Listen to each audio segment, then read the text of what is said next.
Hello, ladies and gents, boys and girls, people of all ages, sexualities, and identities, and welcome back to another Doctor Who review. And today's Doctor Who review is none other than Human Resources, Part 2. So, without further ado, or beating around the bush, let's get right into the story. The Doctor and Lucy have just pretty much found out that a lot of stuff is going on with the Cybermen. The Cybermen have infiltrated Lucy's company by the help of the Doctor by mistake. The Doctor thought that him intervening in the editor's kind of scheme to mess around with Lucy and all the employers to get them to fight an invisible enemy, he thought was a good idea. The Doctor thought it was a very bad idea, so he decided that the best way to deal with the situation is essentially to shut down the shields. But little does he realise he accidentally lets the Cybermen in. When the Doctor realises exactly what he's done, he begins to regret his decision instantly. However, later on, after discovering that Lucy and her newfound friends have discovered some kind of humming machine that is like a crystalline kind of power source, essentially the Doctor realises exactly what it is. It's a splicer, and this splicer allows an object to essentially break apart and mess with timelines. This is why they are constantly fighting the Cybermen. They're trying to find a strategic kind of strategy that will enable them to destroy the Cybermen. However, it turns out that this is all due to the Celestial Intervention Agency from Gallifrey interfering too much into human affairs. It turns out that the Doctor's people have been having a bit of a debate back home about what to do about the Cybermen. They've been trying to essentially push them to the edge of kind of extinction in hopes that maybe, just maybe, this will not come to be. However, on the other hand, they've also been trying to guide Lucie Miller into a life of essentially fun and happiness, rather than becoming a dictator. However, the Doctor eventually learns from one of the people from Gallifrey who was sent to him that this was all done, and essentially Gallifrey just doesn't want to look bad and admit that they've messed up. So they sent him in to pretty much clean up and do the dirty work. They've also sent him in to pretty much get the Doctor to clean up some of the dirty work too. However, the Doctor's not going to bite ball.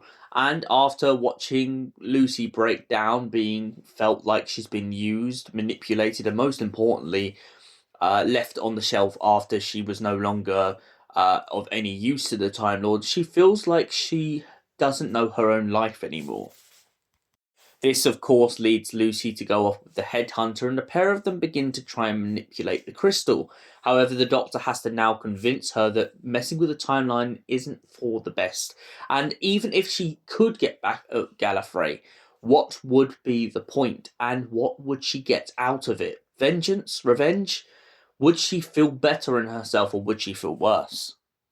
The difference between Lucy and the headhunter is the headhunter really doesn't care. She just wants to get her own way. However, Lucy herself really starts to morally question this, and the Doctor also brings her round by explaining that it turns out that one of the Gallifreyans got it completely wrong.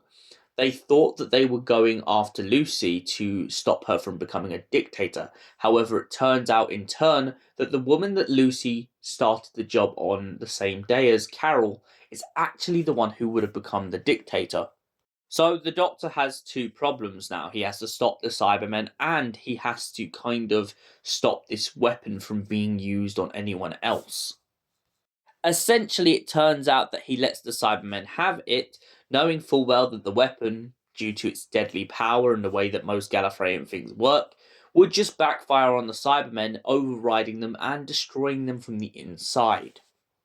The Doctor then programs the giant office building that Lucy and her friends have gone to work in into essentially like just sending people back home.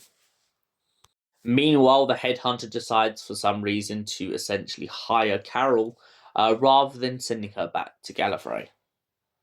Meanwhile, back with the Doctor and Lucy, the Doctor begins to realise that since the isomorphic circuits now just go back to him and no longer require him to have Lucy in the TARDIS, he's not quite sure what to do. Lucy comes up to him and pretty much kind of starts questioning whether he still wants her. And the Doctor, of course, giving in the way he does, points out to Lucy that it's not been the worst thing in the world to have her travelling around with him, and the pair agree to keep travelling together. So, Human Resources Part 2. What did I think of this story? Well, first of all, I've got to say, I love that we finally get a payoff to find out exactly why Lucy was put in the TARDIS in the first place. I like that we finally get this kind of resolution that we needed. However, I do feel like there's some key plot points I feel like that were a little bit all over the place. First of all, the kind of crystalline thing that you can see on the poster, it's a great device to find out that the timelines have been manipulated. However, I feel like the Doctor just giving it over to the Cybermen, whereas most other technology in the universe, from the key to time to just any doomsday weapon, the Doctor would never allow it to fall into enemy hands. So I feel like that happening in this story really kind of is an inner conflict, at least in my opinion. However, I do like that the Cybermen are defeated in one way or another. I really like that we find out that it was Carol, not Lucy, who needed to be checked on.